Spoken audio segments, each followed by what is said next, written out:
commence à mettre mon outil sur คน le ที่มา siège. ทาวเวอร์ชาแนลนะคะก็ไปแล้วนะคะไปลอง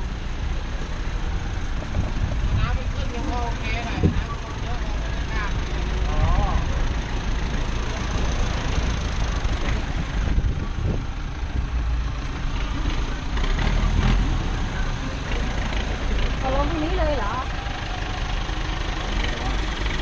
ยูเทิร์นยูเทิร์น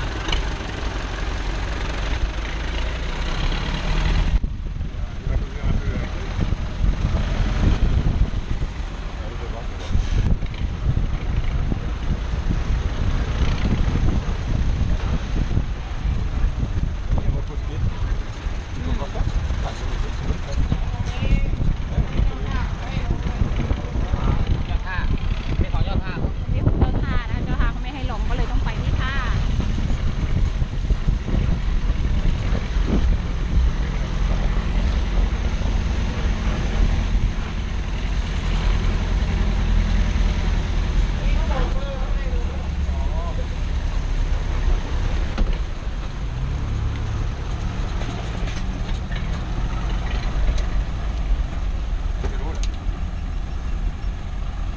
C'est mieux de le mettre à l'abri sous hangar après. นี่ไว้ทำไมไม่เหยียบหรอ นั่นแหละไว้เอาไว้เหยียบไง เหยียบตรงนี้ ไว้เหยียบไปที่รองเท้า แต่ตรงนี้อยากจะเปลี่ยน Parce que la moquette, c'est un peu sale ici. อืม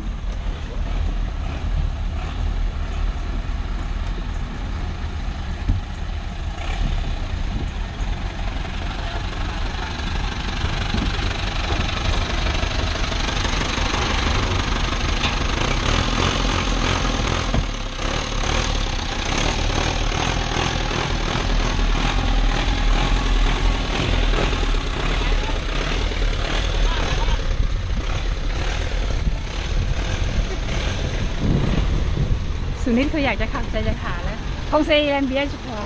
เรือเยอะนะที่เนี่ยมีน้อยแล้วเรือเข้าเรือออกมาดูเรือนะเข้าออก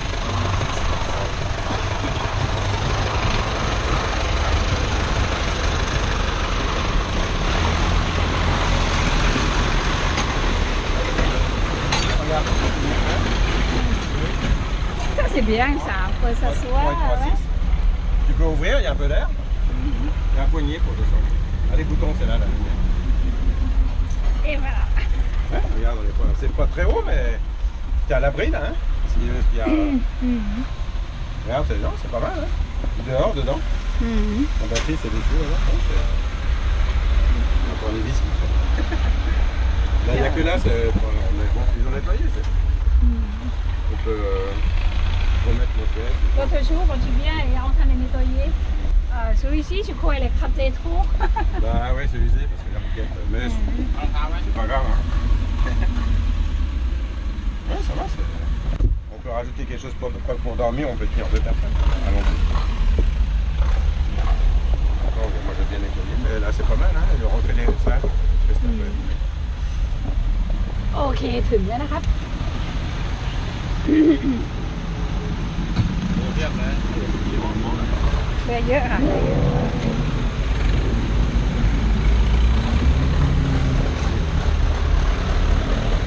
Pas mal pour ça tenir là. Regarde, là, ça peut tenir de la côté. Oui, il est pas mal fait. Derrière. C'est léger, hein. อันนี้มันไม่ค่อยแข็งแรงเท่าไหร่นะเนี่ย ต้องปลูกไว้ต้องปลูก ไหม แต่น้ำเปิด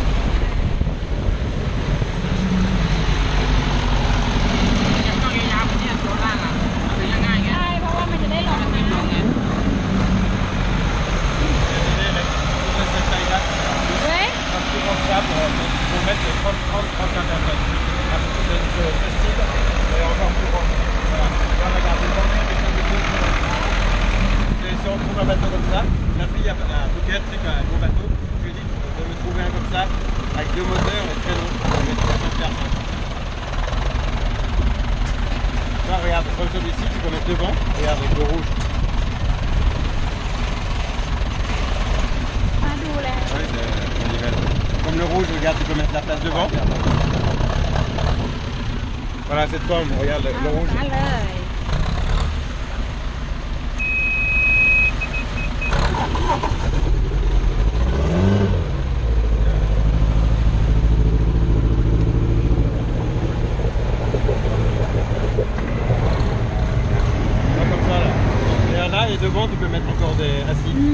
c'est bonne taille parce que tu mets des banquettes tout le long. อืม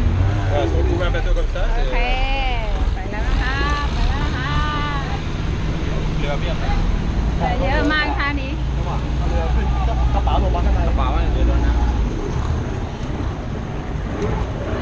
Le rouge c'est 25 personnes. อ่าฮะ Ouais. Le moteur, voilà. นี่ค่ะวิธีการขึ้นลงเรือที่นี่นะคะ Le transport, regarde, c'est tout simple, mais devant, voilà, les banquettes devant. ไว้ไว้ Et encore devant, c'est encore un peu de place. Voilà, le moteur 200. Ça, c'est si on trouve un bateau comme ça. ตรงนี้ pas เขา trop cher. ทำเป็นอาชีพนะคะที่นี่แต่ว่าที่บางเบิดไม่ค่อยมีอย่างนี้นะคะ ก็น่าจะมีจันทิมาเป็นเจ้าแรกค่ะที่ว่าทำสปีดโบ๊ท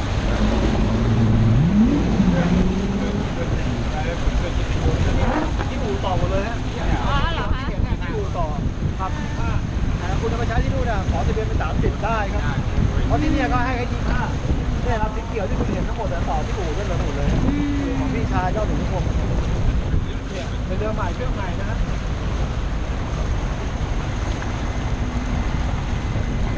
รวมเรือรวมเครื่องประมาณเท่าไหร่คะเนี่ย เรือนี่ผมตีไปล้านหนึ่งเครื่องตัวละตีไปตัวละตี4-8ตีไป5นะของตัวก็มาเป็นแล้วประมาณ2 ล้าน มาก่อนนะ ครับลูกคุณขอได้เพิ่มมาแล้วอีกเพราะเรือที่เนี่ยพัทยาเขาให้คิวลิมิตแค่25แต่ที่นู่นคุณสามารถเรือสเปคของเราสามารถกดได้30นะฮะ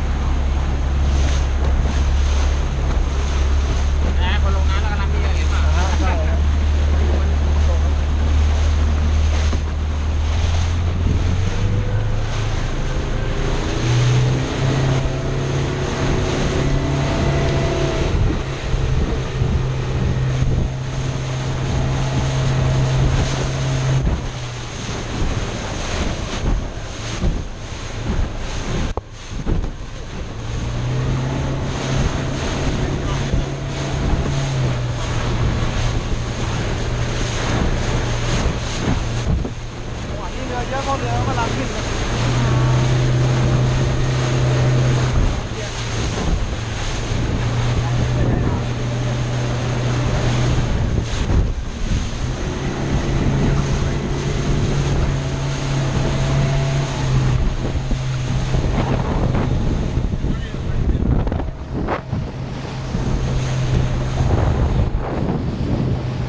ไม่มีอะไรยุ่งยากคือว่าพี่ติดเครื่องก็คือเนี่ยอย่างเงี้ยก็ดับคือรุ่นนี้เป็นแบบปั๊มมันจะเป็นปั๊มออโต้แล้วเปิดแก๊สปิ๊บโอเคเงียบปุ๊บสตาร์ทอันนี้เร่งฟรีเร่งฟรีคือว่า บึ้นเบิ้ลเร่งแล้วต้องให้เครื่องมันลงก่อนแล้วเราก็ใส่เกียร์เดินหน้าไปแล้วถอยหลังกดว่างก่อนก็ต้องรอพักนึงแล้วค่อยถอยหลังไม่ใช่ว่าร อบก่อนรอ รอให้มันลงก่อนไม่ใช่ว่าไปบึ้นแต่เกียร์ปักโอเคเรียบร้อยพัง ต้องบอก นี่มันก็มีน้ำมันขึ้นนะฮะอันนี้รอบเครื่องอันนี้ความเร็วอันนี้แบตเตอรี่นะฮะสามอย่าง speed, okay? นะ